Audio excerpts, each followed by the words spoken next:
औज़ुबिल्लाहिमिनश्शैतानिर्रजीम बिस्मिल्लाहिर्रहमानिर्रहीम। जी अस्सलाम वालेकुम स्टूडेंट्स, मैं उम्मीद करता हूँ आप लोग सब ठीक होंगे। जी बच्चे, मैथमेटिक्स की आपके पंजाब बोर्ड की जो सिलेबस है पंजाब बोर्ड का सारा चेंज हुआ है।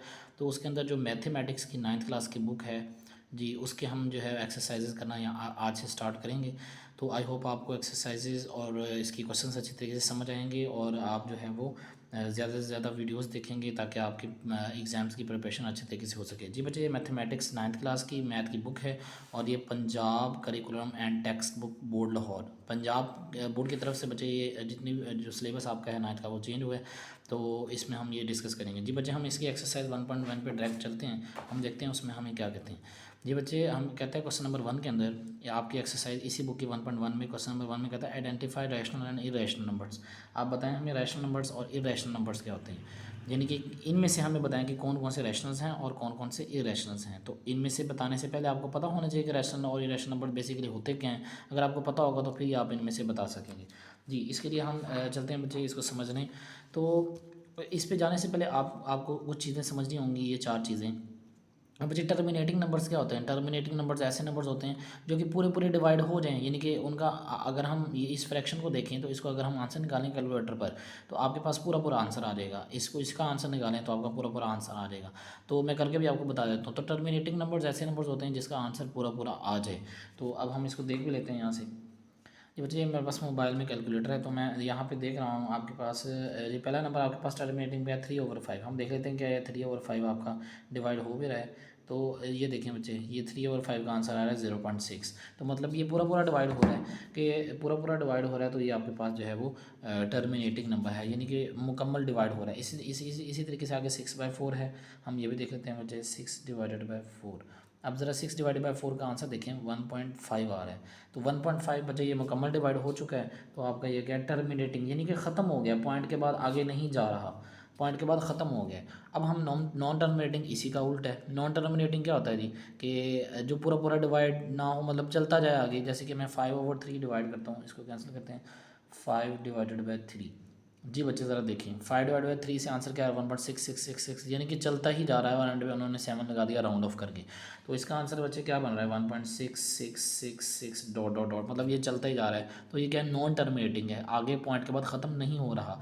इसी तरीके से बच्चे आप जब 1/3 करेंगे तो इसका आंसर आएगा 0.333333 और डॉट डॉट डॉट डॉट, ये चलते रहेंगे। तो टर्मिनेटिंग और नॉन टर्मिनेटिंग समझ में आ गई है बच्चे। मैं आपको रैशनल और इरेशनल की तरफ भी लेके चलता हूँ। उससे पहले आपको इनको समझना ज़रूरी है। इनको समझेंगे तो आपको उनकी भी समझ आ जाएगी।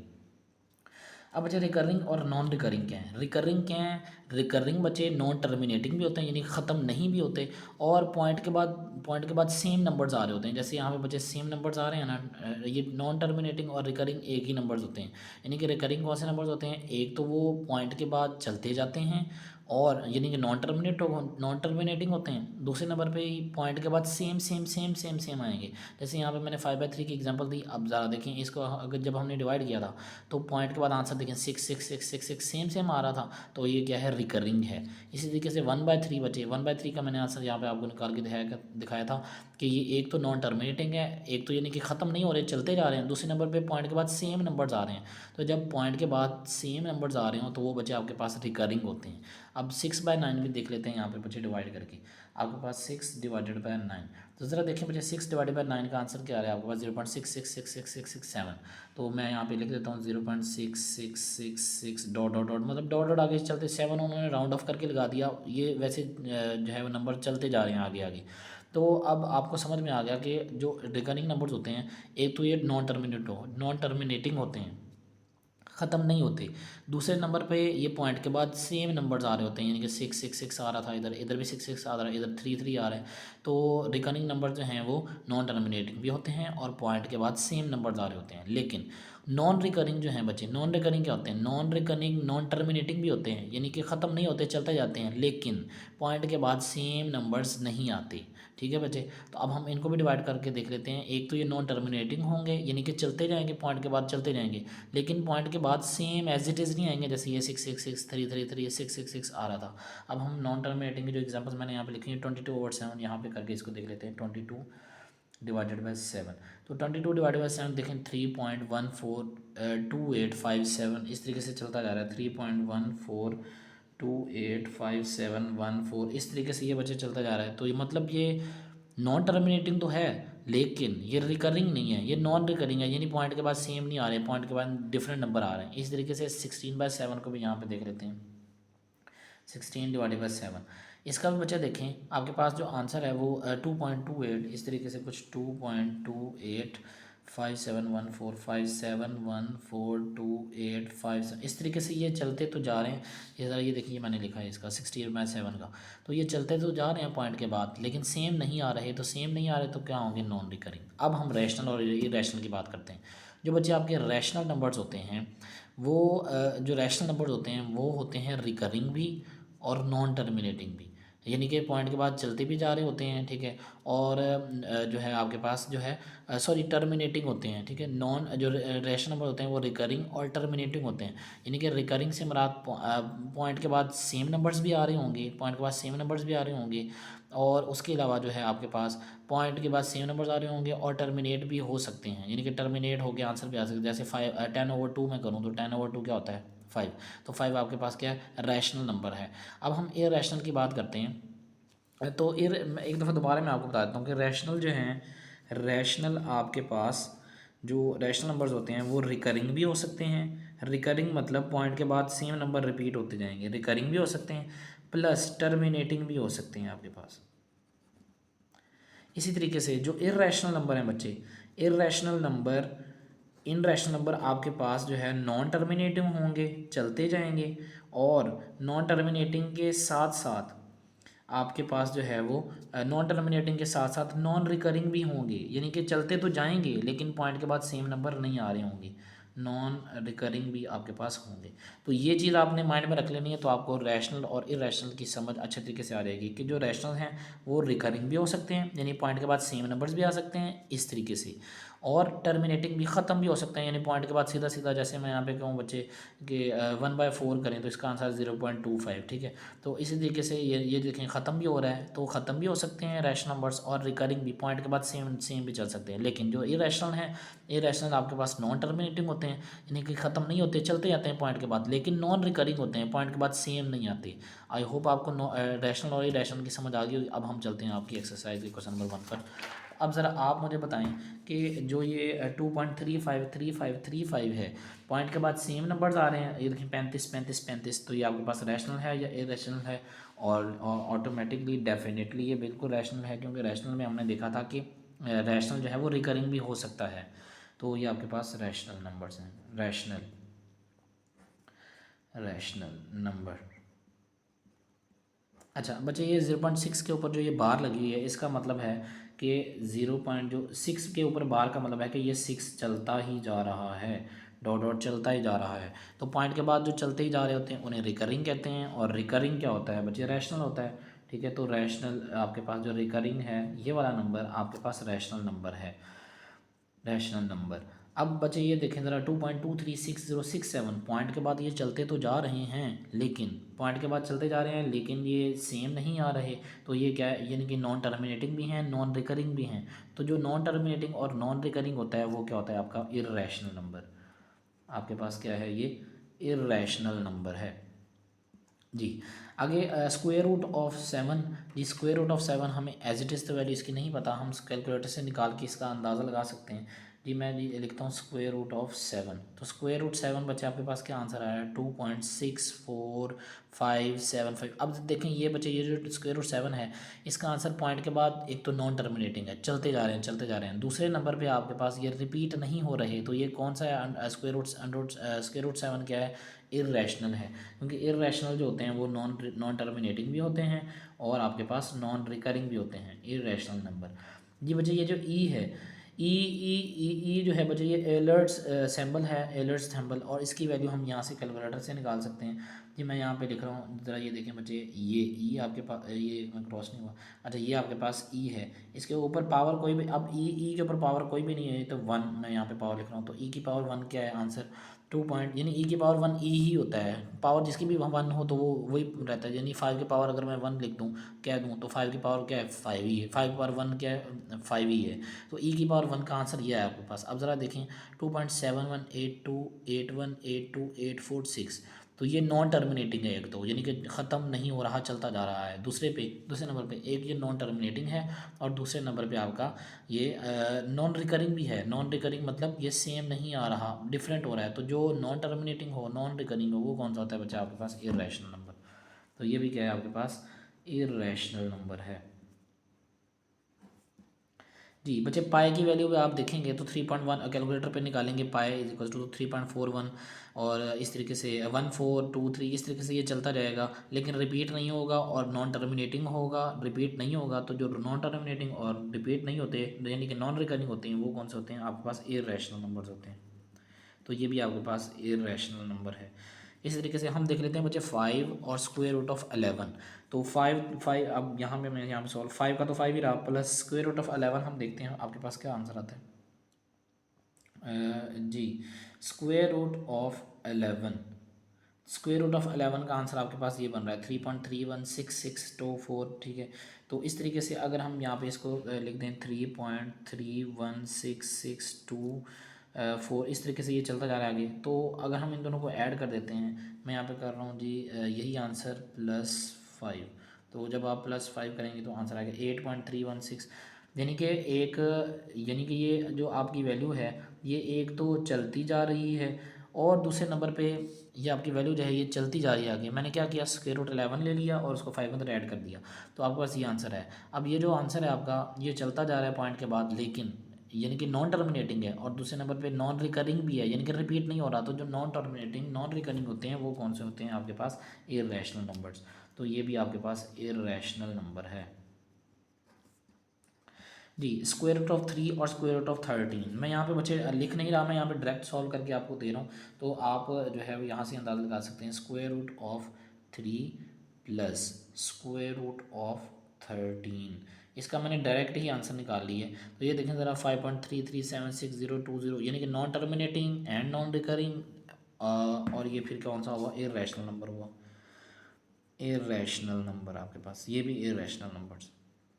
अब हम देखते हैं 15/4 बच्चे। 15/4 क्या है, यहाँ पे हम देख लेते हैं 15 डिवाइडेड बाय आपके पास 4, तो 15/3.75, तो पूरा पूरा आंसर आ रहा है, यानी इसका आंसर आ रहा है आपके पास 3.75।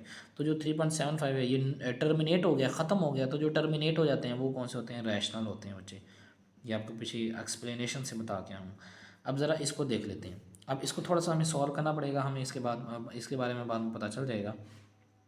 जब हम इसको सॉल्व करेंगे बच्चे, तो 2 इस 2 ने इसके 2 के साथ मल्टीप्लाई होना है, 2 2 ज़ार 4, इस 2 ने अगले वाले स्क्वायर रूट के साथ मल्टीप्लाई होना है, और प्लस प्लस प्लस और 2 √2 आ गया, और फिर इसने ये वाला इन दोनों के साथ मल्टीप्लाई हो गया। अब इस वाले की बारी, स्क्वायर रूट 2 की बारी, तो प्लस माइनस माइनस 2 √2, यानी कि ये और ये मल्टीप्लाई यहाँ आ गया, और plus minus minus square root 2 से मल्टीप्लाई हुआ, तो ये हो गया 2 का इस तरीके से स्क्वायर। ठीक है, स्क्वायर रूट 2 का स्क्वायर, तो स्क्वायर रूट 2 से कैंसिल हो गया। तो आपके पास ये देखें, ये प्लस का 2 √2 है, ये माइनस का 2 √2 है, ये दोनों कैंसिल, तो यहाँ पे बच गया 4 माइनस, यहाँ पे ये स्क्वायर रूट से कैंसिल हो गया था, तो सिर्फ 2 रह गया था। तो 4 - 2 क्या होता है? 2। तो 2 बच्चे जो है ये आपके पास जो है वो रैशनल नंबर है। तो आई होप आपको पहले क्वेश्चन की समझ आ गई होगी। जी बच्चे, क्वेश्चन नंबर 2 जो है आपके पास ये कहता है represent the following on number line, यानी कि ये वाले जो पार्ट्स हैं इनको नंबर लाइन बनाकर और उन पर शो करा के दिखाएं। तो आपको अगर नंबर लाइन बनानी आती होगी तो ही आप इनको जो है वो नंबर लाइन पे ड्रा करना सीख लेंगे। तो नंबर लाइन आप में से काफ़ी बच्चों को आता भी होगा, जिनको नहीं आता उन दोबारा देख लीजिएगा कि नंबर लाइन कैसे बनती है। अब ज़रा देख लें नंबर लाइन, आपके पास एक लाइन है ये, इस लाइन में यहाँ पे मैं कहता हूँ, इस लाइन पे बच्चे यहाँ पे मैं मिड में कहता हूँ कि 0 है। ठीक है, ये पहले सिंपली एक लाइन थी, जब हम इन पे नंबर ड्रा कर देंगे तो वो क्या बन जाएगी? Number line. अब 0 के बच्चे राइट साइड पे, दरम्यान में 0 के राइट साइड पे आपके पॉजिटिव नंबर्स होते हैं, 1 पॉजिटिव, 2 3 4 5, इस तरीके से यूँ ये चलते जाएंगे। और 0 के लेफ्ट साइड पे आपके होते हैं माइनस के पॉइंट, नेगेटिव इंटीजर्स, -2 -3 -4 -5, और इसी तरीके से ये यूँ चलते जाएंगे। तो ये बात जहन में रख लें कि 0 दरम्यान में 0 के राइट साइड पे पॉजिटिव नंबर्स, एंड 0 के लेफ़्ट साइड पे आपके नेगेटिव नंबर्स। तो अब हम बच्चे नंबर लाइन ड्रा करने चलते हैं। और एक और चीज़ बच्चे, ज़रूरी नहीं है यहाँ पे अपने 1 2 3 4 एक जैसी ही गिनती लेनी है। आपने जो है क्वेश्चन के मुताबिक आप जब क्वेश्चन कर रहे होंगे, अगर डेसिमल पॉइंट में कोई आंसर आ रहा है तो आप डेसिमल पॉइंट में भी नंबर लाइन ले सकते हैं। फॉर एग्जांपल मैं यहाँ पे कहता हूँ यहाँ पे 0, यहाँ पे मैं कहता हूँ 0.2 है, ये 0.4 है, मैं देखें 2 का गैप रख रहा हूँ, आगे 0.6 है, 0.8 है, इस तरीके से यूँ ये चलता रहेगा। इसी तरीके से यहाँ पे -0.2, -0.4, -0.6 और -0.8, और इस तरीके से ये यहाँ पे भी ये चलता रहेगा। एक और चीज़, जो बच्चे पॉजिटिव वाले नंबर होते हैं ना, जैसे ये -5 है, पॉजिटिव जो सॉरी नेगेटिव नंबर जो है, नेगेटिव नंबर, और इधर पॉजिटिव नंबर है 5, जिसके साथ कोई साइन नहीं लगा होता उसके साथ पॉजिटिव साइन होता है।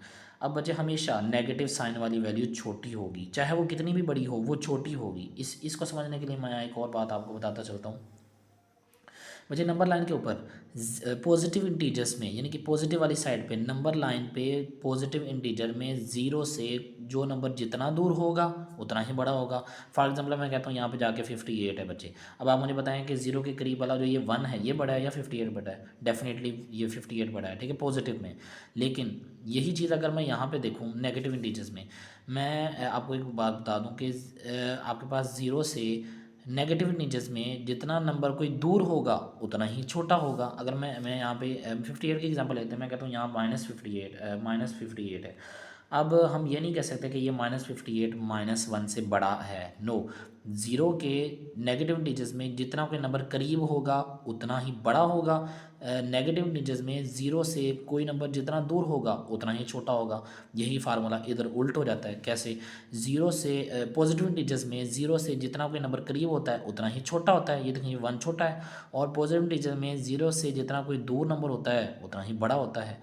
तो आई होप आपको समझ आ गई हो। अगर मैं आप कमेंट सेक्शन में मुझे बताएंगे कि -76 बड़ा है या फिर 3 बड़ा है, ये आपने मुझे बताना है कमेंट सेक्शन में। अब आगे चलते हैं क्वेश्चन की तरफ जी। अब आपके पास बच्चे क्वेश्चन नंबर जो है 2, इसका फर्स्ट पार्ट है square root of 2। Square root of 2 क्या है बच्चे? पहले हम देख लेते हैं स्क्वायर रूट 2 की वैल्यू क्या है। आपके पास स्क्वायर रूट 2 यहाँ पे मैं बच्चे ले रहा हूँ स्क्वायर रूट ऑफ 2, तो ये आंसर आ रहा है 1.4142। अब मतलब हम पॉइंट के बाद एक ही नंबर को देख लेते हैं 1.4। हमने 1.4 की नंबर लाइन बनानी है, यानी इसका आंसर हमारे पास आया है यहाँ पे 1.4। जी हम 1.4 को देखते हैं बच्चे, ये मैं नंबर लाइन बना रहा हूँ। यहाँ बच्चे मैं ले रहा हूँ 0 और मैं रख रहा हूँ बच्चे 0.44 का गैप। 0.2 का भी रख सकते हैं, मैं चलिए 0.2 का ले लेता हूँ। यहाँ पे मैं कहता हूँ 0.2 है पॉजिटिव, 0.4 है, 0.6, 0.8, उसके बाद 1 आ जाएगा, फिर 1.2 और फिर 1.4 और फिर 1.6। इस तरीके से आगे आगे आगे चलते रहेंगे। अब देखें ज़रा बच्चे, ये 1.4 जो है आपका, जो स्क्वायर रूट 2 का आंसर 1.4 है, वो कहाँ पे आ रहा है? वो यहाँ आ रहा है 1.4। तो यहाँ पे मैं बच्चे इसको एरो लगाकर और ऊपर लिख दूंगा स्क्वायर रूट ऑफ 2, क्योंकि मैंने तो 1.4 को तो निशान नहीं लगाना था, वो तो इसका आंसर आ गया था। मैंने तो स्क्वायर रूट ऑफ 2 को नंबर लाइन पर ड्रा करना था। तो मैं कहता हूँ भाई आपने जो हमें क्वेश्चन दिया स्क्वायर रूट ऑफ 2 वो यहाँ पे आ रहा है, और इस तरीके से आपने इसको सर्कल पे लगा देना है कि नंबर लाइन पे ये स्क्वायर रूट ऑफ यहाँ आता है। इस तरीके से आप स्क्वायर रूट ऑफ 3 भी देख लेते हैं जी। तो स्क्वायर रूट ऑफ 3 जी, square root of 3 square root of 3 1.7 आ रहा है, ठीक है। तो मैंने कहा पॉइंट के बाद एक ही नंबर को देख लें आप। तो स्क्वायर रूट ऑफ 3 आपके पास 1.7 आ रहा है, तो बच्चे मैं यहाँ पे नंबर लाइन बनाता हूँ। यहाँ पे मैं कहता हूँ 0 है, मैं यहाँ पे 1.7 है, तो मैं यहाँ पे बच्चे 0.22 का गैप 4 का गैप रख रहा हूँ। 0.4 मैं कहता हूँ यहाँ 0.4 है, 0.4 के बाद ऐड करें 0.4 और तो क्या बनेगा 0.8। 0.8 के अंदर ऐड करें 0.4 तो क्या आएगा 1.2। 1.2 के अंदर 0.4 ऐड करें तो 1.6। 1.6 के अंदर बचे 0.4 ऐड करें तो वो बन जाएगा बस 2। तो अब आप मुझे बताएं कि स्क्वायर ऑफ 2 ऑफ 3 का जो आंसर आ रहा था 1.7, वो कहाँ पे आ रहा है जी? बच्चे ये 1.6 है, और यहाँ पे बच्चे इसके साथ ही आगे यहाँ पे 1.7 आ रहा होगा ना, तो मैं यहाँ पे एरो लगा देता हूँ और यहाँ पे मैं कहता हूँ कि यहाँ पे है डी स्क्वायर रूट ऑफ 3, ये वाला जिसका आंसर 1.7 आया है। मैं कहता हूँ यहाँ पे स्क्वायर रूट 3 और मैं इसको ये सर्कल लगा देता हूँ कि जो आपने नंबर कहा था वो नंबर लाइन पे यहाँ पे वो होगा। इसी तरीके से बच्चे ये 4 ये मिक्स नंबर में है क्वेश्चन 4 1/3। तो इसको आप पहले आप इम्प्रॉपर फ्रैक्शन में बदलें। कैसे बदलेंगे? इसको इससे मल्टीप्लाई करें, 4 3 12, 12 के अंदर ये ऐड करें तो 13/3 आ जाएगा। तो हम देखते हैं 13/3 बच्चे इसका आंसर क्या बनता है। 13/3 जी, इसका आज बच्चे आंसर आ रहा है 4.333। तो हम देख लेते हैं 4.3 नंबर लाइन पे कहाँ आ रहा है जी। मैं ये नंबर लाइन बना रहा हूँ इस क्वेश्चन की। मैं कहता हूँ जी यहाँ पे ज़ीरो है। मैं इस क्वेश्चन में बच्चे आपके 1 1 का गैप रख रहा हूँ जी। ये 1 है, आपके पास 2 है, 3 है, 4 है, 5 है। अब आप मुझे बताएं 13/3 का आंसर आ रहा था आपके पास 4.3। अब आप मुझे बताएं 4.3 कहाँ पे आ रहा है। अगर मैं बच्चे देखूँ कि ये अंदर कितने का गैप आ रहा है आपके पास, यहाँ पे 10 नंबर्स होंगे 0.1 0.2 0.3 0.4 और फिर जाके एंड पे जाके 0.9 के बाद 1 बनेगा। इस तरीके से यहाँ पे देखें 4.1 2 3 4 5 6 7 8 9 और फिर ये आगे जाके 5 बन जाएगा। अब आप मुझे बताएं 4.3 कहाँ पे आ रहा है। देखिए 4 1 2 3 यहाँ पे 4.3 यहाँ पे आ रहा होगा और यहाँ पे मैं लिख दूंगा जो आपका क्वेश्चन था 4 1/3। मैं यहाँ पे लिख दूंगा 4 1/3। तो इस तरीके से आपका ये नंबर लाइन पे ये 4 1/3 यहाँ पे होगा। आई होप आपको अच्छे तरीके से समझ आ रही होगी। अब बच्चे नेगेटिव आ गया है, इसको भी पहले इम्प्रॉपर फ्रैक्शन में बदलें। 7 2 14 और 1 15, 15/7 और 7 ये माइनस का साइन भी आएगा। अब देख लें इसका आंसर क्या बनता है। कैलकुलेटर पे हम इसको निकाल लेते हैं बच्चे। जी जी आपके पास -15/7, ठीक है। -15/7 तो इसका आंसर आया -2.14। -2.1 ही हम कह लेते हैं कि -2.1 जी। -2.1 कहाँ पे आ रहा है, इसकी भी हम नंबर लाइन ड्रा कर लेते हैं। मैं कहता हूँ यहाँ पे ज़ीरो है जी। तो एक और चीज़ देख लें कि जो नेगेटिव नंबर्स होते हैं वो हमेशा ज़ीरो के लेफ़्ट साइड पे जाते हैं। आपको पहले भी मैंने बताया। तो यहाँ पे भी बच्चे मैं गैप रख रहा हूँ जी 1 का और 1 1 का गैप रख रहा हूँ -1 और यहाँ पे आ गया आपका -2। अब आप देखें कि -2.1 कहाँ है, ये -2 है तो ज़ाहिर बात है इसके थोड़ा सा आगे -2.1 होगा। तो मैं कहता हूँ जो ये क्वेश्चन था -2 1/7 वो यहाँ पे होगा इस जगह पर जी। बच्चे नंबर लाइन के ये 2 क्वेश्चन रह गए थे, इसको देख लेते हैं जी। 5/8 बच्चे, ये 5/8 देखते हैं बच्चे। ये 5/8 बेसिकली होता क्या है, डिवाइड करके इसको जी। बच्चे आपके पास 5/8 तो 5/8 0.625 बनता है। तो हम 0.6 ही ले लेते हैं। मैंने आपको बोला है पॉइंट के बाद एक ही नंबर आप ले लें तो काफ़ी है 0.6। अब बच्चे हम देख लेते हैं कि 0.6 जो है आपका नंबर लाइन पे कहाँ पे आ रहा है। मैं कहता हूँ ये आपकी नंबर लाइन है, ये आपका ज़ीरो है और पॉजिटिव है तो हम राइट साइड पे जाएंगे। तो पॉजिटिव है तो राइट साइड पे जाएंगे। मैं 0.2 का गैप रख रहा हूँ। मैं कहता हूँ यहाँ पे 0.2 है, यहाँ पे 0.4 है, यहाँ पे 0.6 है, यहाँ पे 0.8 है। अब आप मुझे बताएं 0.6 कहाँ पे आ रहा है, यहाँ पे आ रहा है। तो मैं यहाँ पे एरो लगा के कह दूँगा जो क्वेश्चन था वो आपने नंबर लाइन पे वही लिखना होता है 5/8। तो जो आपने क्वेश्चन दिया था 5/8 वो नंबर लाइन पे यहाँ पे मौजूद होगा। अब मैं देख लेते हैं आगे देख लेते हैं क्या है जी। आपके पास 2 3/4 है, इसको ज़रा इम्प्रॉपर में बदल लें। कैसे, 4 2 8 और प्लस इन दोनों को मल्टीप्लाई करना होता है। जो आंसर होता है उसके अंदर ये वाला ऐड करना होता है। 4 2 बार 8 8 और 3 11, 11/4 जो नीचे आता है नीचे होता है वो वही वैसे ही लिखते हैं। अब हम इसको भी डिवाइड करके देख लेते हैं 11/4 जी। तो 11/4 का आंसर है 2.7। तो अब देख लेते हैं बच्चे हमारे पास 2.7 कहाँ पे मौजूद है। हम नंबर लाइन ड्रा कर लेते हैं। नंबर लाइन ड्रा करने के बाद हम देख लेते हैं जी यहाँ पे ज़ीरो है, ज़ीरो के पॉजिटिव है तो ज़ीरो के राइट साइड पे जाएंगे। तो हम देख लेते हैं जी इसको हम रख लेते हैं 1 1 का गैप रख लेते हैं 1 2 3। अब आप मुझे बताएं 2.7 है, 2.7 बचे यहाँ पे ये 3 है ये 2 है बचे। इसके अंदर 10 नंबर है ना, यानी कि 2.1 2.2 2.3 2.4 2.5 2.6 2.7 2.8 2.9 और 3। तो आप बताएं 2.7 कहाँ पे, 1 2 3 4 5 6 7 यहाँ पे आपका 2.7 है। यानी कि क्वेश्चन इसका क्या था 2 3/4।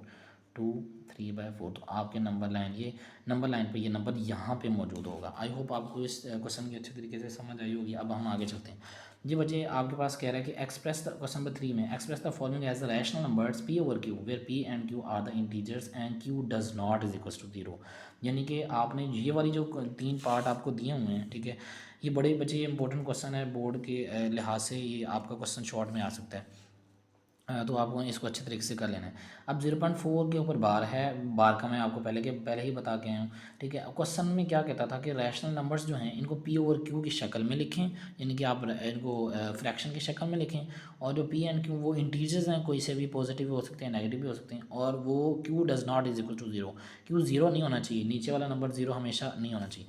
अब 0.4 जो बार है उसका मतलब हमारे पास क्या है जी, 0.4 बार का क्या मतलब है कि इसका मतलब है बार का मतलब रिपीट होता है, 0.4444 dot dot dot dot dot ये चलता रहेगा। 0.4 का क्या मतलब है बच्चे कि बार का मतलब बार बार रिपीट होगा नंबर। बच्चे अब हम इसको बदलना है इस शक्ल में, यानी कि फ्रैक्शन में किसी ना किसी तरीके से लेके आना है। तो इसका बेस्ट तरीका जो है आप कह लेंगे, इसको लेट कर लें, let x is equals to this value, let x is equals to 0.4444 dot dot dot dot चलते जा रहे हैं। अब इसके बाद बच्चे आपने देख लेना है कि 0.4 का अगर हम पॉइंट ख़त्म करें, यानी कि इसका डेसिमल पॉइंट ख़त्म करें, तो आंसर क्या बनता है आपको पता है बच्चे। 0.4 को जब हम ख़त्म करेंगे, इसकी पॉइंट ख़त्म करेंगे, तो पॉइंट के नीचे आ जाएगा 1 और पॉइंट के आगे जितने नंबर उतने 0। तो पॉइंट के आगे एक ही नंबर था तो मैंने एक ही 0 लगाया, तो बेसिकली ये फिर क्या बन गया 4/10। ठीक है, तो अब इसका जो पॉइंट ख़त्म करने के बाद जो नीचे डिनोमिनेटर बन रहा है ना नीचे वाला, तो उसको आपने बोथ साइड में मल्टीप्लाई करवा देना है। पहले इसको इक्वेशन 1 कह दें, जो आपने पहले तो 0.4 बार लिखा ना, बार मतलब बार बार वही नंबर लिख दिया। उसके बाद इस वाली वैल्यू को एक्स के लेट कर लिया, फ़र्ज़ कर लिया, और दूसरे नंबर पे इसको हमने इक्वेशन 1 कह दिया। अब मैंने आपको बोला कि जो इसका डिनोमिनेटर बनेगा, अगर यहाँ पे 0.49 होगा, जो कि हमारे अगले पॉइंट आ रहे हैं दो दो नंबर वाले, फिर नीचे नीचे पॉइंट ख़त्म करने के बाद नीचे 100 बनेगा, लेकिन यहाँ पे पॉइंट के बाद एक ही नंबर है तो नीचे हमारे पास 10 बनेगा इस तरीके से। तो 10 को जो नीचे डिनोमिनेटर आया 10, उनको बोथ साइड पे मल्टीप्लाई करवा दें। तो इस इक्वेशन की बोथ साइड पे मल्टीप्लाई करवा दें, तो यहाँ पे बच्चे क्या बन जाएगा आपके पास 10x इज इक्वल्स टू, जब आप इसको 10 से मल्टीप्लाई करेंगे तो आपके पास यहाँ पे हम करके देख लेते हैं, 10 मल्टीप्लाई 0.4, तो आपके पास 4 आंसर आया है। ये देखें 10 मल्टीप्लाई 0.4, तो आपके पास 4 आंसर आया है। तो यहाँ पे आपके पास 4 आ गया, इसको इक्वेशन आप कह दें 2। तो अब सॉरी 2, जब आप इक्वेशन 1 एंड 2 को सब्ट्रैक्ट करेंगे तो आपके पास बच्चे इस वाली शक्ल में आपके पास फॉर्म आ जाएगी। मैं यहाँ पे लिखता हूँ by subtracting equation 1 and 2, equation 1 and 2। जो बच्चे जब सब्ट्रैक्ट करेंगे हम, तो यहाँ पे इसकी जो लेफ्ट हैंड साइड है वो इसकी लेफ्ट हैंड साइड से माइनस होगी, जो इसकी राइट हैंड साइड है वो राइट हैंड साइड से माइनस होगी। तो ये बन जाएगा आपके पास 10x माइनस एक्स। ठीक है, ये देखें ये 10x और minus x is equals to 4 minus 0.4444 dot dot dot dot dot इस तरीके से। तो ये आई होप आपको समझ आ गया होगा। अब ज़रा देखें 10x में से प्लस माइनस माइनस 10x में से 1x गया, तो बाकी कितने बच गए बच्चे 9x बच गए। और 4 में से 0.444 गया, तो आपके पास क्या बच गए वैल्यू, आपके पास बच गई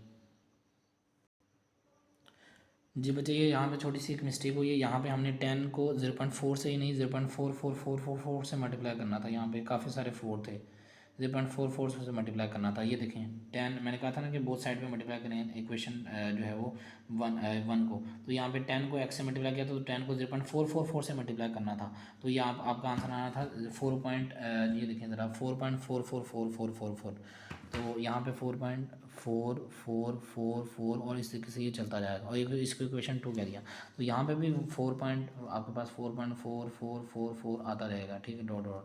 अब ज़रा देखें यहाँ से तो 10x में से 1x गया तो 9x रह गया, लेकिन यहाँ पे 4.444 में से 0.444 गया, यानी आप यहाँ पे करके देख लें। यहाँ पे ये इज इक्वस टू दबाएँ दी, अच्छा 4.444 में से इस वाले में से माइनस करें 0.444 माइनस 0.444444, तो अब ज़रा देखें बच्चे आपके पास क्या आंसर आ गया, जस्ट 4 आ गया आंसर। तो यहाँ पे आपके पास आ गया 4। अब ज़रा देखें 9 इधर x के साथ मल्टीप्लाई हो रहा है, वहाँ जाके क्या हो जाएगा डिवाइड, तो x is equal to 4 divided by 9। तो ये देखें आपके p और q की शक्ल में हमने ये क्वेश्चन का हल निकाल लिया है जी। क्वेश्चन नंबर आपका जो है इसी का सेकंड पार्ट देखते हैं। अगर आपकी इसमें से कोई चीज़ क्लियर नहीं हुई तो आपकी इन 2 पार्ट्स में क्लियर हो जाएगी नीचे वालों में जी। सबसे पहले इसको जी बार बना के लिख लें 0.373737, यानी कि यूँ यूँ चलते जाएंगे। उसके बाद इसको लेट एक्स के कर लें, इको let x is equals to 0.3737 और 3737 डॉट डॉट डॉट डॉट। उसके बाद बच्चे मैंने आपको बोला था इसका पॉइंट ख़त्म करें, तो 0.37 का जब पॉइंट ख़त्म करेंगे, पॉइंट के नीचे 1, पॉइंट के आगे 2 नंबर हैं तो 2 0, तो ये क्या बन गया 37/100।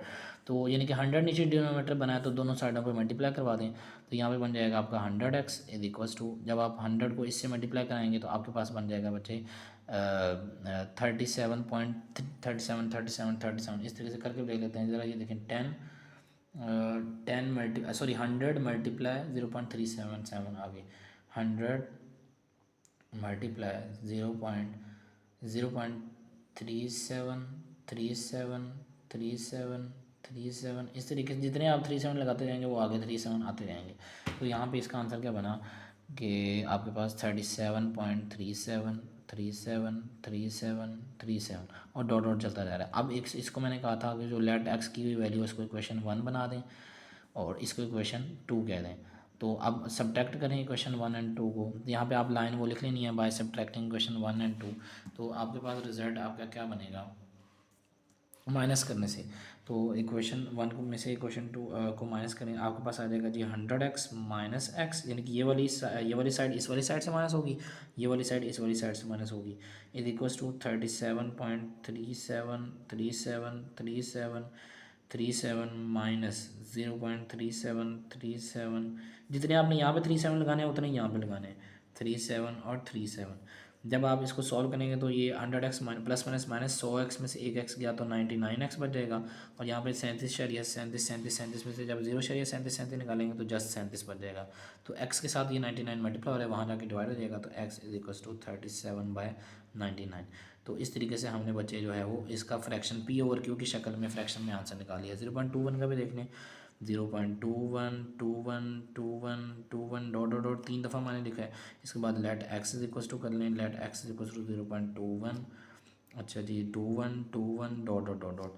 अब जी इसका डिनोमिनेटर भी 100 बनेगा, क्योंकि पॉइंट के नीचे 1 लगाएंगे तो पॉइंट के आगे 2 नंबर है तो 2 0 आ जाएंगे तो 100 बनेगा। तो 100 को बोथ साइड में मल्टीप्लाई करा दें, 100x इज इक्वल टू, जब आप 100 को इससे मल्टीप्लाई करेंगे तो ये बनेगा 21.21 डॉट डॉट डॉट डॉट। अब इसको मैंने कहा हुआ है आपको इक्वेशन आप 1 बना दें, इसको इक्वेशन 2 कह दें। तो सब्ट्रैक्ट कर लें इक्वेशन 2 एंड 1 को। तो जब आप सब्ट्रैक्ट करेंगे इसकी लेफ्ट हैंड साइड इससे माइनस होगी 100x minus x is equal to, इसकी राइट हैंड साइड इससे माइनस होगी 21.21 माइनस 0.21 इसको जब आप कैलकुलेटर में माइनस करेंगे यहाँ पे बन जाएगा आपके पास 99x plus minus minus 100x में से एक x गया, और यहाँ पे 21.21 में से 0.21 जाएंगे तो सिर्फ 21 रह जाएगा। अब x के साथ ये चीज़ मल्टीप्लाई हो रही है 99, यहाँ पे इधर आके डिवाइड हो जाएगी तो x बच जाएगा आपके पास 21/99। तो इस तरीके से आपके पास इस तरीके से आपका जो है वो एक फ्रैक्शन में आंसर आ जाएगा जो उसने बार में दिया हुआ था। अब अगर आपने चेक करना है कि क्या हमारा ये आंसर सही भी है, अगर आप इसको डिवाइड करेंगे तो आपके पास यही 0.2121 बनेगा। अगर आप देख लें यहाँ पे डिवाइड करके 21 को 99 पे डिवाइड करें, 21 डिवाइडेड बाय 21 डिवाइडेड बाय 99, ज़रा ये देखें 0.212121 आपका आंसर आ रहा है। तो मतलब हमने जो उसने क्वेश्चन दिया हुआ था उसको हमने जो फ्रैक्शन बदला है हमने मतलब सही बदला है। इस तरीके से आपका ये क्वेश्चन नंबर जो है वो 3 सॉल्व हो गया। जी बच्चे आपके पास क्वेश्चन नंबर जो 4 है वो है, इसमें कहता है कि name the property use in the following, यानी कि इनके अंदर कौन कौन सी प्रॉपर्टीज़ यूज़ हुई हैं हमें वो बताएं, और यहाँ पे सिर्फ प्रॉपर्टीज़ के नाम लिखें। अब प्रॉपर्टीज़ के नाम लिखने, वैसे तो हम नाम लिखते हैं लेकिन हमें पता तो होना चाहिए कि ये इस पर कौन सी प्रॉपर्टी लग रही है, इस पर कौन सी प्रॉपर्टी लग रही है, इस पर इस तरीके से। तो प्रॉपर्टीज़ के लिए बच्चे आपका बुक का पेज नंबर 7 के ऊपर प्रॉपर्टीज़ ये दी हुई हैं, यहाँ भी इसको समझ लेते हैं। अब बच्चे क्लोजर प्रॉपर्टी क्या होती है, ये एडिटिव प्रॉपर्टीज़ हैं यानी कि एडिशंस की हैं, और नीचे वाले आपके पास मल्टीप्लिकेटिव प्रॉपर्टीज़ हैं, मल्टीप्लिकेटिव की हैं, यानी दोनों लिहाज से हैं ये। Closure property with respect to addition भी है और closure property with respect to multiplication भी है। तो closure property with respect to addition क्या होगी कि कोई भी 2 नंबर को हम ऐड करें तो वो उसका आंसर आ जाता है, सिंपल बात। कम्यूटेटिव में क्या होता है कि अगर हम 2 नंबर को यहाँ पे a प्लस बी की शक्ल में लिखें is equal to b plus A लिखें तो दोनों का आंसर इक्वल होना चाहिए, यानी कि अगर हम 2 + 5 करें या 5 + 2 करें दोनों का आंसर क्या आना चाहिए बच्चे 7, दोनों का आंसर 7 आएगा। इस तरीके से बच्चे अगर हम देखें हमारे पास आगे है एसोसिएटिव प्रॉपर्टी। एसोसिएटिव प्रॉपर्टी में 3 जो है वो इंटीजर्स आ जाते हैं या 3 नंबर्स आ जाते हैं। अब मतलब a प्लस बी प्लस सी करेंगे लेकिन यहाँ पे b और c के दरम्यान ब्रैकेट होगी, यानी कि b और c को पहले ऐड करेंगे, जो आंसर आएगा उसको बाद में a के साथ ऐड करवाएंगे। इसी तरीके से यहाँ पे a प्लस बी प्लस सी तीनों हैं लेकिन ब्रैकेट यहाँ पे a और b के दरम्यान है, c को वैसे ही सेपरेट छोड़ा हुआ है। अब ज़रा देख लें आपके पास यहाँ पे ये एग्जांपल भी दे रहा है 2 + 3 + 5 = 2 + 3 + 5, लेकिन यहाँ पे 3 5 के इर्द गिर्द ब्रैकेट है, यहाँ पे 2 3 के इर्द गिर्द ब्रैकेट है। अब पहले ब्रैकेट वाले को सॉल्व करेंगे, 2 नीचे वैसे ही उतार दिया, 5 + 3 8, इसी के यहाँ पे ब्रैकेट को सॉल्व करेंगे 2 + 3 5 और ये वाला 5 वैसे नीचे 2 + 8 10, 5 + 1 5 10, यानी कि दोनों का आंसर इक्वल आएगा। आइडेंटिटी में क्या है कि अगर हम किसी नंबर के अंदर जीरो ऐड करें तो वही नंबर आ जाते हैं। मिसाल के तौर पे मैं आपको कहता हूँ मेरे पास जी 5 सेब हैं, जीरो सेब मैंने आपको दे दिया तो मेरे पास कितने बचे? ज़ाहिर बात है 5 के 5 ही बचे, क्योंकि आपको तो मैंने जीरो दे दिया। अब इन्वर्स प्रॉपर्टी क्या है? इन्वर्स प्रॉपर्टी के अंदर बच्चे हम माइनस करते हैं, यानी कि ए प्लस माइनस माइनस। अब ज़रा देखें यहाँ पे ब्रैकेट लगाइए, इस अंदर माइनस लिखा हुआ है, क्यों? क्योंकि साइन हमेशा दो इकट्ठे नहीं आते, तो इसलिए ब्रैकेट लगाया हुआ है। तो प्लस माइनस क्या हो जाएगा? माइनस। तो ये माइनस आ गया और ये प्लस का ये हो गया, प्लस प्लस माइनस माइनस, ए में से ए गया जीरो। इस तरीके से यहाँ एग्जाम्पल भी दी हुई है, 6 प्लस और ब्रैकेट के अंदर -6, तो ये -6 प्लस माइनस माइनस, यानी कि 6 -6 हो जाएगा। तो 6 - 6 क्या होता है? ज़ीरो। ये थी बच्चे एडिटिव प्रॉपर्टीज़ एडिशन के लिहाज से। अब मल्टीप्लिकेशन के लिहाज से देख लें। क्लोजर प्रॉपर्टी क्या होता है कि किसी दो नंबर, जैसे यहाँ पे दो नंबर को ऐड किया था तो कोई भी आंसर आ गया था, यहाँ पे दो नंबरों को मल्टीप्लाई करेंगे तो कोई आंसर आ जाएगा। जैसे ए बी है, तो कोई भी नंबर रियल नंबर आ जाएगा। अब ए बी जो है वो आपका जो है वो अप्रोचेस टू या बिलोंग्स टू, इसका मतलब होता है बिलोंग्स टू रेशनल नंबर्स। 2 × 5 10, 10 एक रेशनल नंबर है। अब चलते हैं हम कम्यूटेटिव प्रॉपर्टी पे। यहाँ पे कम्यूटेटिव प्रॉपर्टी में हमने a + b को ऐड किया था, उधर b + c को a को ऐड किया था, और दोनों का आंसर इक्वल आया था। यहाँ पे a b को मल्टीप्लाई करना है क्योंकि मल्टीप्लिकेटिव प्रॉपर्टी है, और वो b a को मल्टीप्लाई करें, दोनों का आंसर इक्वल आना चाहिए। 2 × 3 कर लें या 3 × 2 कर लें, दोनों का आंसर क्या आना चाहिए? 6। 2 × 3 6, 3 × 2 6। अब एसोसिएटिव प्रॉपर्टी क्या है? यहाँ पे जैसे बच्चे एसोसिएटिव प्रॉपर्टी हमने ऐड किया था तीनों को, यहाँ पे मल्टीप्लाई करना है, यानी कि मल्टीप्लाई ऐसे करना है कि पहले इन दोनों के दरमियान ब्रैकेट और बाद में पहले आखिरी दो के दरमियान ब्रैकेट, और यहाँ पे पहले वाले दो के दरमियान ब्रैकेट। एग्जांपल ले लेते हैं, 2 × 3 × 5, 2 × 3 × 5, लेकिन यहाँ ब्रैकेट इन दोनों के दरमियान, यहाँ आखिरी दो के दरमियान ब्रैकेट, यहाँ पहले वाले दो के दरमियान ब्रैकेट। अब देखें 2 वैसे नीचे उतर आया, 5 × 3 15, ये इन दोनों को पहले मल्टीप्लाई करेंगे, 2 × 3 6, और ये 5 वैसे ही उतर आया। अब देखें 15 × 2 30 होता है, 6 × 5 भी 30 होता है। अब हम आइडेंटिटी देख लेते हैं। आइडेंटिटी प्रॉपर्टी मल्टीप्लिकेटिव की कैसे होती है? किसी भी नंबर को 1 से मल्टीप्लाई करें तो वही नंबर आ जाता है। जैसे यहाँ पे किसी भी नंबर के अंदर जीरो ऐड किया था ना, तो वही नंबर आ जाता था आइडेंटिटी में। यहाँ पे किसी नंबर को 1 से मल्टीप्लाई करें तो वही नंबर आ जाएगा। For example 5 × 1 5, 5 × 1 5, 1 × 5 5। अब इनवर्स प्रॉपर्टी क्या है कि a × 1/a अगर हम करें तो आंसर क्या आएगा? 1 आएगा। कैसे? ये वाला a इससे कैंसिल होकर 1 आ गया आंसर, या 1/a को मल्टीप्लाई a से करें, ये दोनों कैंसिल हो गया, आपके पास 1 आ गया आंसर। एग्जांपल भी दी हुई है, 7 × 1/7 = 1, और 7 × 7 दोनों कट के 1 ही आंसर आ जाएगा। अब हम बच्चे क्वेश्चंस की तरफ चलते हैं।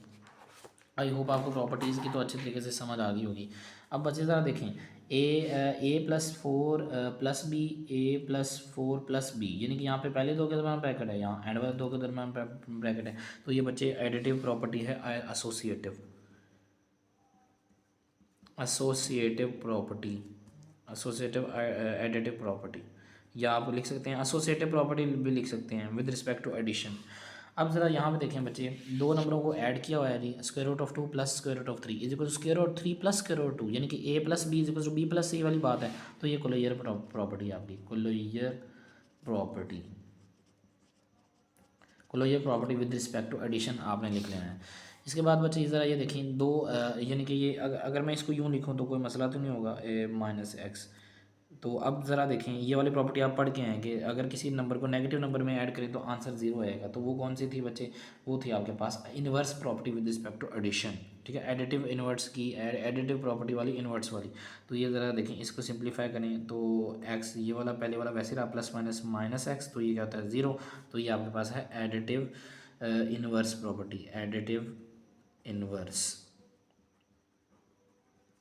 जी बच्चे आगे देखें बच्चे, a × b + c = ab + b, यानी कि a × b, इंटू का मतलब मल्टीप्लाई, यानी ये a अंदर मल्टीप्लाई हो रहा है जी। ये बच्चे आपकी है मल्टीप्लिकेटिव जो है आपकी multiplicative property with respect to addition है, यानी कि एक तो ये मल्टीप्लाई भी हो रहा है और अंदर ऐड भी हो रहा है। तो ये आपके पास प्रॉपर्टी बनेगी multiplicative property with respect to addition, with respect to addition. जी आगे चलते हैं, किसी भी नंबर को ज़ीरो के अंदर ऐड करें तो वही नंबर आ जाता है बच्चे। ये आइडेंटिटी प्रॉपर्टी है एडिशन की, आइडेंटिटी, ये हम पीछे डिस्कस करके आए हैं अभी। प्रॉपर्टी जी, अब आप किसी भी नंबर को 1 से मल्टीप्लाई करें तो वही नंबर आ जाता है। जी बच्चे, ये भी हम कर गए हैं, किसी भी नंबर को 1 से मल्टीप्लाई करें तो 1 आ जाए, वही नंबर आ जाए तो वो आइडेंटिटी प्रॉपर्टी होती है, आइडेंटिटी। लेकिन किसके लिहाज से? विद रिस्पेक्ट टू मल्टीप्लिकेशन के लिहाज से, क्योंकि मल्टीप्लाई हो रहा है ना यहाँ। अब ज़रा देखें बच्चे, ये 3 नंबर आपस में मल्टीप्लाई हो रहे हैं, लेकिन यहाँ पे इन दोनों के दरमियान ब्रैकेट है, वहाँ पहले वाले दोनों के दरमियान ब्रैकेट, तो ये एसोसिएटिव प्रॉपर्टी है। एसोसिएटिव प्रॉपर्टी बच्चे क्या होता है? एसोसिएटिव प्रॉपर्टी में हम जो है दो, पहले इन दो के दरमियान ब्रैकेट होती है, आखिरी दो के दरमियान, और इधर जो है आपके पहले वाले दो के दरमियान। जी बच्चे, ये आपकी associative property with respect to multiplication है। इस तरीके से हम यहाँ पे देखते हैं बच्चे, किसी भी दो नंबर को मल्टीप्लाई करें, ए मल्टीप्लाई बी, यानी कि 2 मल्टीप्लाई 3 में करूँ या फिर 3 मल्टीप्लाई 2 करूँ, दोनों का आंसर क्या आएगा? 6। तो ये कौन सी प्रॉपर्टी है? ये बच्चे है आपकी closure property with respect to commutative property आपकी, ठीक है। ये आपके पास जो है वो कम्यूटेटिव प्रॉपर्टी है। Commutative property with respect to multiplication भी आप लिख सकते हैं, कम्यूटेटिव प्रॉपर्टी। ये बच्चे मेरे ख्याल से ये कोलियर प्रॉपर्टी यहाँ पे भी जो है, ये A plus B, B plus A is equals to होना चाहिए, ये भी कम्यूटेटिव थी, यहाँ पे कोलियर होगी बच्चे। ये कम्यूटेटिव थी क्योंकि हमने कम्यूटेटिव में यही पढ़ा था ना कि दो नंबरों को अगर ऐड करें तो उधर, अगर मैं यहाँ 1+2 करूँ, अगर मैं यहाँ 1+2 करूँ, यहाँ पे 2+1 करूँ, तो दोनों का आंसर क्या आएगा? 3 आएगा। तो यहाँ पे भी बच्चे ये कम्यूटेटिव थी, ये बाय मिस्टेक जो है आपको कोलियर लिख दी, कम्यूटेटिव प्रॉपर्टी है। जी, यहाँ पे बच्चे अगला क्वेश्चन है जी, name the property use in the following. अब इसमें कौन कौन सी इसमें भी वो प्रॉपर्टीज़ बच्चे लग रही हैं, कौन कौन सी लग रही हैं वो पूछ रहे हैं हमसे। ये बच्चे अगर हम यहाँ पे देखें इसको, -3 इज़ ग्रेट लेस देन -1, और ये तब होगा जब 0 लेस देन 2 होगा। तो ये वाली प्रॉपर्टी बच्चे है। जी बच्चे, आपके पास ये जो पहले वाला क्वेश्चन में प्रॉपर्टी बन रही है वो आपके पास है जी एडिटिव प्रॉपर्टी। एडिटिव प्रॉपर्टी कैसे है? क्योंकि यहाँ पे दो नंबरों की एडिशन हो रही है ना। एडिशन इस लिहाज से कि अगर -3 लेस देन -1 है तो अप्रोच टू क्या होगा, यानी बिलोंग्स टू क्या होगा? 0 इज़ लेस देन 2 होगा। यानी कि ज़ाहिर बात है कि इन दो के दरमियान अगर ये इससे छोटा है, ज़ाहिर बात है -1 से -3 छोटा है, तो 0 भी तो 2 से छोटा ही होगा ना। ज़रा देखें, 2 से छोटा ही है ना 0, 0 इज़ लेस देन 2। तो ये आपके पास जो है ये प्रॉपर्टी है एडिटिव प्रॉपर्टी, एडिटिव प्रॉपर्टी। जी, अब हम ज़रा यहाँ पे देखते हैं बच्चे, A is if A is less than B, then 1 over A is greater than 1 over B. जी, अगर हम यहाँ पे देख लें बच्चे, मैं कहता हूँ नहीं, मैं कहता हूँ 11 इज़ लेस देन 15, ठीक है। तो अब जब मैं यहाँ पे 1 ओवर यहाँ पे ए की जगह मैंने क्या बोल दिया? 11, यहाँ पे ए 1/11 हो जाएगा, इज़ ग्रेटर देन 1/15। तो क्या ये बात दुरुस्त है? हम कैलकुलेटर से भी देख लेते हैं कि 11 बड़ा छोटा है 15 से, तो क्या 1/11 बड़ा होगा 1/15 से? यहाँ पे हम देख लेते हैं 1/11 आपके पास 1/11, सॉरी ये वो पहले वाली वैल्यू 1/11 वो होता है 0.09। 1/11 क्या होता है? 0.09, ये होता है 0.09। अब 1/15 देख लेते हैं, तो आपके पास जो है 1/15 आपके पास क्या है? 0.06। ये क्या है आपके पास? 0.06। अब बताएं 0.09 इज़ ग्रेटर दैन 0.06, यस। तो मतलब ये प्रॉपर्टी जो है, तो ये वाली प्रॉपर्टी आपके पास कौन सी बनेगी? ये रेसिप्रोकल प्रॉपर्टी होगी। क्यों? क्योंकि ये यहाँ पे ए था तो यहाँ 1/a हो गया, रेसिप्रोकल मतलब उल्टा दिया वैल्यू। तो ये आपके पास कौन सी प्रॉपर्टी है? Reciprocal, reciprocal property. यहाँ बच्चे देखें, आपके पास एक कह रहा है कि if A is less than B, if A is less than B, then A plus B is less than B plus C. तो ये आपके पास यही वाला बात आ रही है, तो ये भी आपके पास एडिटिव प्रॉपर्टी है। जी बच्चे, यहाँ पे आ रहे हैं if a c is less than b c, यानी यहाँ पे देखिए मल्टीप्लाई हो रहा है, ठीक है। तो ये मल्टीप्लिकेटिव आपके पास प्रॉपर्टी है, मल्टीप्लिकेटिव प्रॉपर्टी। जी, इससे अगला क्वेश्चन देख लेते हैं आपके पास। जी बच्चे, यहाँ पे भी ये दोनों मल्टीप्लाई हो रहे हैं, तो हम सीधा सीधा कह देंगे कि ये मल्टीप्लिकेटिव प्रॉपर्टी है, मल्टीप्लिकेटिव प्रॉपर्टी। जी बच्चे, अब ज़रा यहाँ पे देखें, either A is greater than B और A is equal to B, A is less than B. यानी तीन बातें हो रही हैं, या तो ए बड़ा है बी से, या ए इक्वल टू बी के है, या फिर जो है ए वो क्या है आपके पास? छोटा है बी से, ए इज़ लेस देन से। तो ये क्या आपके पास प्रॉपर्टी है? ट्रिकोनोमी है ये बच्चे प्रॉपर्टी आपके पास। जी बच्चे, आपके पास ये बनेगी ट्रिकोटोमी प्रॉपर्टी, ट्रिको ट्रिकोटोमी प्रॉपर्टी क्या होता है? ट्रिकोटोमी प्रॉपर्टी ऐसी प्रॉपर्टी होती है या तो ए बड़ा या एक नंबर बड़ा होगा दूसरे से, या छोटा होगा, या इक्वल होगा। तो ऐसी प्रॉपर्टी को हम क्या बोलते हैं? Trichotomy property. ये बच्चे आपके पास ये क्वेश्चन जो हैं ये भी शॉर्ट क्वेश्चन के लिहाज से इंपॉर्टेंट क्वेश्चन हैं आपके पास। कह रहा है कि insert two rational numbers between, इन दो के दरमियान दो रैशनल नंबर्स बताएं। अब हमें कैसे पता चलेगा भाई इनके दरमियान दो नंबर्स कैसे हैं? तो उसके लिए हम करेंगे इनको ऐड, तो ऐड करके टू पे डिवाइड करेंगे तो हम हमारे पास एक नंबर आ जाएगा। उसके बाद क्या करेंगे मैं आपको बताता हूँ। मैं कहता हूँ बच्चे आपके पास ये इस तरीके से होगा 1/3 + 1/4। ये 1/3 + 1/4 डिवाइडेड बाई 2।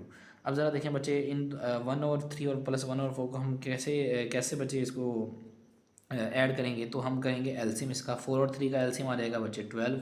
तो 3 कितने दार 12, 4 दार 4 को इसके ऊपर वाले से मल्टीप्लाई किया तो 4 हो गया, प्लस 4 कितने दार 12, 3 जार इस 3 को इसके ऊपर वाले से मल्टीप्लाई किया तो 3 हो गया, और नीचे डिवाइडेड बाय 2, ये वैसे ही पड़ा है ये वाला 2।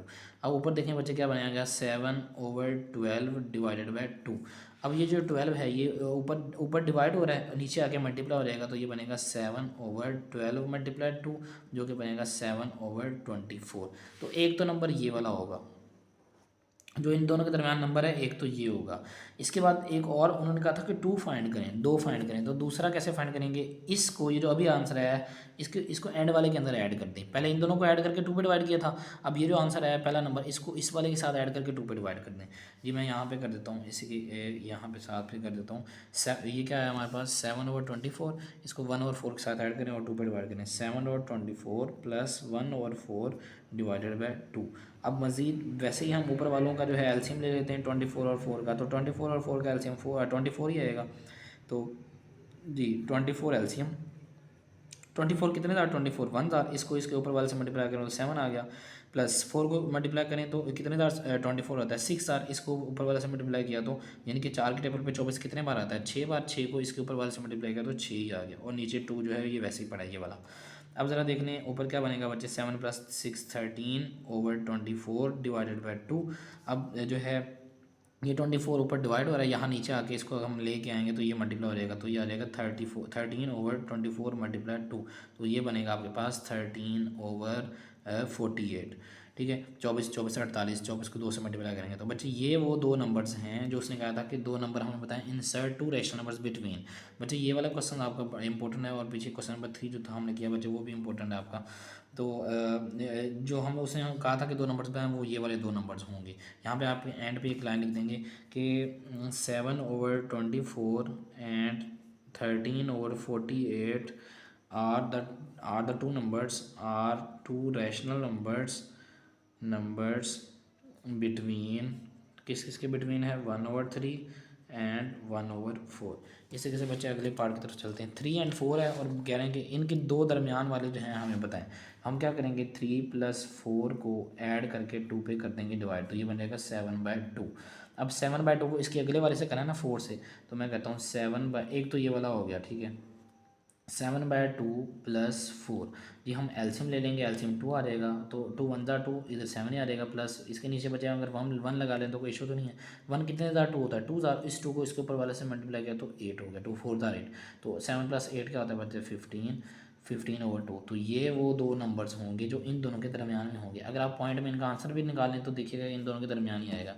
देखें मैं कहता हूँ कि 7/2 3.5 आएगा बच्चे, ये 7 और डिवाइडेड बाई 2 3.5। देखें 3.5 इन दोनों के दरमियान में ही आ रहा है ना। दूसरा है 15/2, तो 15/2 जो है वो सॉरी एक मिस्टेक हुई है यहाँ पे, हमने इनको तो ऐड कर लिया है यहाँ पे, लेकिन इसके नीचे डिवाइडेड बाई 2 तो नहीं लिखा ना हमने। ये 7 और 2 + 4 और 1 ऐड करी, लेकिन यहाँ पे डिवाइडेड बाई 2 नहीं लिखा था, यहाँ पे भी डिवाइडेड बाई 2।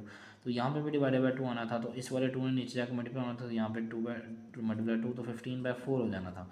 तो अब ज़रा देखें 15/4 जो है वो इसके दरमियान में आ रहा है 15/4। तो 15/4 का आंसर आ रहा है 3.75। 3.75 बचे इनके दोनों के दरमियान ही है ना, 3 और 4 के दोनों के दरमियान। तो आपके पास एक ये नंबर है और एक ये नंबर है जो आपके इन दोनों के 3 और 4 के दरमियान में होंगे। ये बच्चे अब ये वाला पार्ट भी, ये पार्ट बड़ा इंपॉर्टेंट है बच्चे, इसको भी हम देख लेते हैं।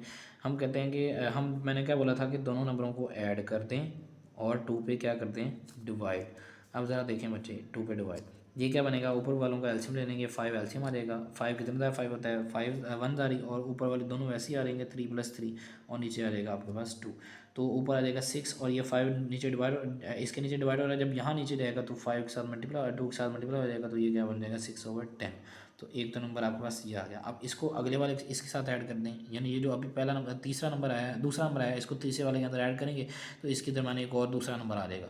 तो यहाँ पे 6/10 प्लस 4/5, 4/5, और डिवाइडेड बाई 2 भी है, पहले हम भूल गए थे। अब जरा देखें 10 और 5 का एल्शियम लेंगे, 10 ही आ रहेगा। यहाँ पे आ जाएगा 6 + 5 कितने था 10, 2 था, 2 को इसके ऊपर वाले से मल्टीप्लाई किया तो 8, और नीचे 2। अब देखें 8 + 6 आपका 14, और नीचे ये 10 इधर डिवाइड हो रहा है, जब इसके नीचे जाएगा तो मल्टीप्लाई हो जाएगा, तो ये बन जाएगा 14/20। तो इस तरीके से ये वो दो नंबर्स हैं। इसके बाद आप ये वाली लाइन लिखते ना कि जो भी दो नंबर्स हों आर द 2 नंबर्स बिटवीन, जो भी आपको क्वेश्चन कहा गया हो। तो इस तरीके से आपको बच्चे ये एक्सरसाइज मुकम्मल हुई। तो आई होप आपको समझ आई होगी। तो आपको वीडियो कैसी लगी आपने कमेंट सेक्शन में लाजमी बताना है, अपने दोस्तों के साथ लाजमी शेयर करना है। तो मेरी उम्मीद हो मेरी जो ज़्यादा से ज़्यादा कोशिश होगी वो ये रहेगी कि आपको जल्दी से जल्दी जो है वो मटेरियल दिया जाए, ताकि आप अपने पेपर्स की अच्छे तरीके से तैयारी कर सकें। ओके, अल्लाह हाफिज़।